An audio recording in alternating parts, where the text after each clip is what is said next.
আসসালামু আলাইকুম।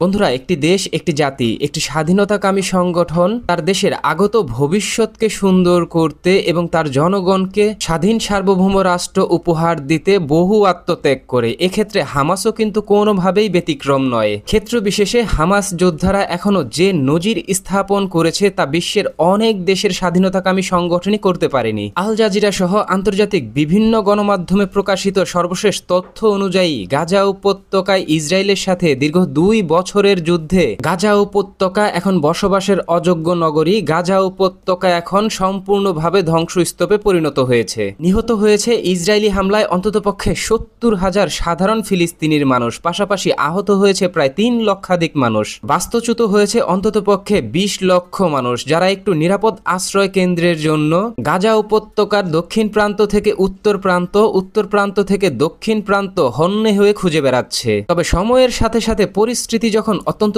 জটিল হতে শুরু করেছে, তখন এক গণমাধ্যমে প্রকাশিত রিপোর্ট অনুযায়ী গাজা উপত্যকায় চলমান সংঘাতকালীন পরিস্থিতিতে হামাসের জনপ্রিয়তা বেড়েছে অন্ততপক্ষে 20%, যে বিষয়টিকে কেন্দ্র করে নিশ্চিত করেই বলা যায় যুদ্ধবিধ্বস্ত গাজার মানুষ নিজেদের প্রাণ দিতে রাজি আছে, নিজেরা পরিবার পরিজনের বিভিন্ন গুরুত্বপূর্ণ সদস্যকে ছাড়া থাকতেও রাজি আছে এবং তারা এই আত্মত্যাগ করতে সর্বোপরি তৈরি আছে এবং নিজেদের সন্তানকে হামাস যোদ্ধাদের সাথে যুক্ত করার ক্ষেত্রে বদ্ধপরিকর। তবে তাদের একটাই চাওয়া, স্বাধীন সার্বভৌম ফিলিস্তিনি।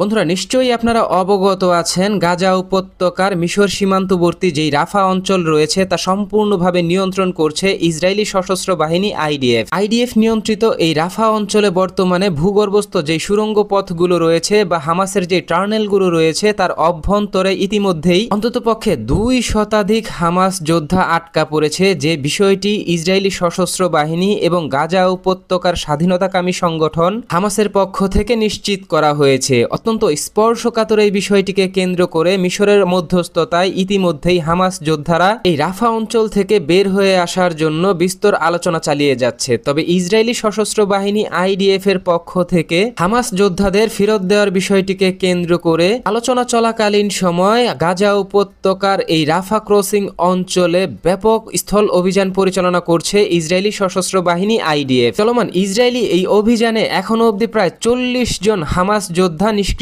হয়ে গেছে, যেটা নিশ্চিত করেছে ইসরায়েলি সশস্ত্র বাহিনী। তবে হামাসের পক্ষ থেকে এখন আর এই বন্দীদেরকে বা এই টার্নেলগুলোতে আটকে পড়া যেই হামাস যোদ্ধারা রয়েছে তাদেরকে ফিরিয়ে নেয়ার জন্য একদিকে যেমন আলোচনা চালানো হচ্ছে, ঠিক একইভাবে ওই অঞ্চলে ওই টার্নেলগুলোতে থাকা যেই হামাস যোদ্ধারা রয়েছে তারা কিন্তু ইতিমধ্যেই ইসরায়েলের সাথে ফাইট ব্যাক করতে শুরু করেছে। বন্ধুরা, ইসরায়েলি সশস্ত্র বাহিনী আইডিএফ এর নর্দার্ন কমান্ডের গোলানি ব্রিগেডের সদস্যরা গতকাল এই রাফা অঞ্চলে সুড়ঙ্গ পথগুলোতে হামাস যোদ্ধাদের খুঁজে বের করার জন্য বড় ধরনের এক অভিযান পরিচালনা করতে এই রাফা অঞ্চলে প্রবেশ করে। ইসরায়েলি সশস্ত্র বাহিনী আইডিএফ যখন টার্নেলগুলোতে বিভিন্ন ধরনের ভারী সমরাস্ত্র নিয়ে অভিযান পরিচালনা করছিল, তখন হামাস যোদ্ধাদের পক্ষ থেকে ইসরায়েলি সশস্ত্র বাহিনী আইডিএফ এর উপর ভয়ঙ্কর আরপিজি হামলা পরিচালনা করা হয়, যেই হামলায় সাথে সাথেই ইসরায়েলি সশস্ত্র বাহিনীর অন্ততপক্ষে 6 জন সদস্য গুরুতর আহত হন। যে বিষয়টিকে কেন্দ্র করে ইতিমধ্যেই গাজা উপত্যকার ওই রাফা অঞ্চল থেকে ইসরায়েলি সশস্ত্র বাহিনী পিছু হটতে বাধ্য হয়। এখন দেখুন, কিছু সময় পরে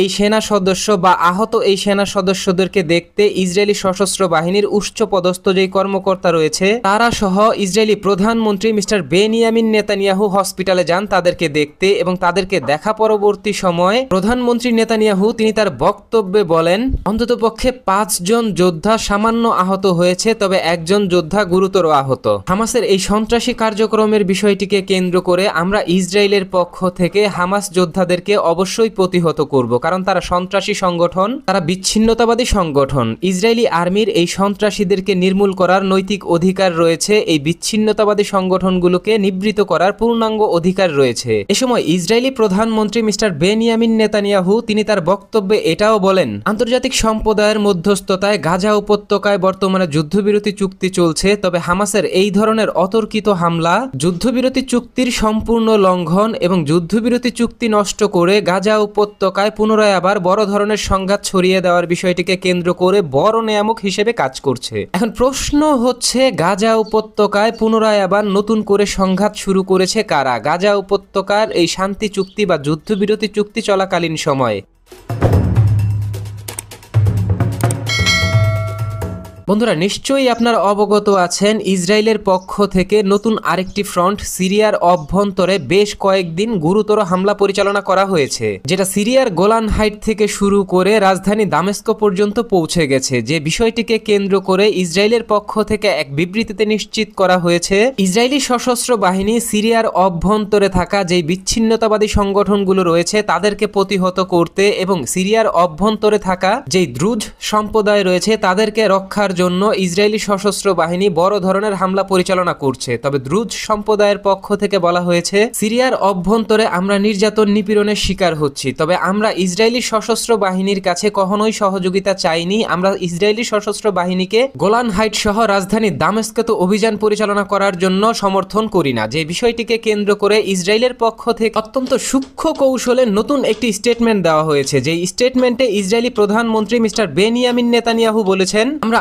আঞ্চলিক নিরাপত্তা এবং ইসরায়েলের নিরাপত্তার বিষয়টিকে কেন্দ্র করে বর্তমানে সিরিয়ায় অভিযান পরিচালনা করছি, তবে আমরা চাই ইসরায়েল সীমান্তবর্তী গোলান হাইট থেকে শুরু করে রাজধানী দামেস্ক অবধি 232 কিলোমিটার এলাকাকে আন্তর্জাতিকভাবে বাফার জোন হিসেবে প্রতিষ্ঠিত করতে। এক্ষেত্রে এই জায়গায় বলে রাখা ভালো, ইসরায়েলি প্রধানমন্ত্রী মিস্টার বেনিয়ামিন নেতানিয়াহু এই যে নতুন বাফার জোন প্রতিষ্ঠার জন্য যুক্তরাষ্ট্রের মাধ্যমে ব্যাপক প্রচেষ্টা চালাচ্ছে, এই বাফার জোন হবে কিন্তু বর্তমানে গাজা উপত্যকার যে 58% ভূমি বর্তমানে ইসরায়েল দখল করে রেখেছে এবং ইসরায়েলের সশস্ত্র বাহিনী পূর্ণাঙ্গভাবে নিয়ন্ত্রণ করছে। ইসরায়েলি সশস্ত্র বাহিনী কিন্তু এই সিরিয়ার অভ্যন্তরে 232 কিলোমিটার এলাকাকে বাফার জোন হিসেবে চিহ্নিত করে ঠিক ইসরায়েলি সশস্ত্র বাহিনী যেভাবে গাজা উপত্যকার অভ্যন্তরে মোতায়েন করে রেখেছে ঠিক একইভাবে আইনিভাবে বৈধতার মাধ্যমে গোলান হাইট থেকে শুরু করে রাজধানী দামেস্ক অবধি নিজেদের সেনা মোতায়েন করতে চাইছে এবং এই বিশাল অঞ্চলকে নিজেদের নিয়ন্ত্রণে রাখার জন্য সর্বাত্মক চেষ্টা করছে।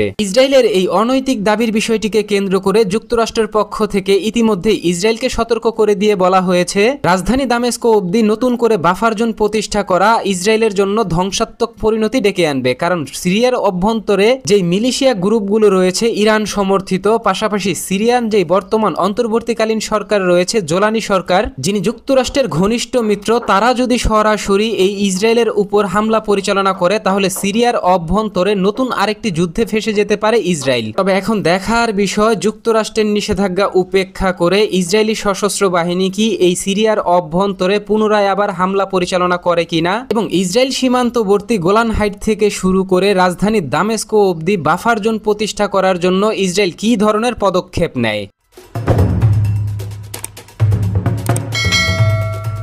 তো বন্ধুরা, ইসরায়েল নিয়ন্ত্রিত রাফা অঞ্চলে ইসরায়েলি সশস্ত্র বাহিনীর উপর হামাস যোদ্ধাদের অতর্কিত হামলায় ইসরায়েলি সশস্ত্র বাহিনীর নাস্তানাবুদ হওয়া, এছাড়াও সিরিয়ার অভ্যন্তরে ইসরায়েলের এই যে বেআইনিভাবে রাজধানী দামেস্ক অবধি বাফার জোন প্রতিষ্ঠার নামে এই দামেস্ক অবধি ইসরায়েলি দখলদারিত্ব চালিয়ে যাওয়ার যেই প্রয়াস, এই প্রয়াস সম্পর্কে আপনি কি ভাবছেন? আপনার গুরুত্বপূর্ণ মতামতটি জানিয়ে দিন কমেন্ট বক্সে। এবং চূড়ান্তভাবে যুক্তরাষ্ট্র কি চাপ প্রয়োগ করে এই সিরিয়া থেকে ইসরায়েলি সশস্ত্র বাহিনীকে রাজধানী দামেস্ক অবধি বাফার জোন প্রতিষ্ঠা থেকে পূর্ণাঙ্গভাবে বিরত রাখতে পারবে কিনা, এ সম্পর্কে আপনি কি ভাবছেন? আপনার গুরুত্বপূর্ণ মতামতটি জানিয়ে দিন কমেন্ট বক্সে।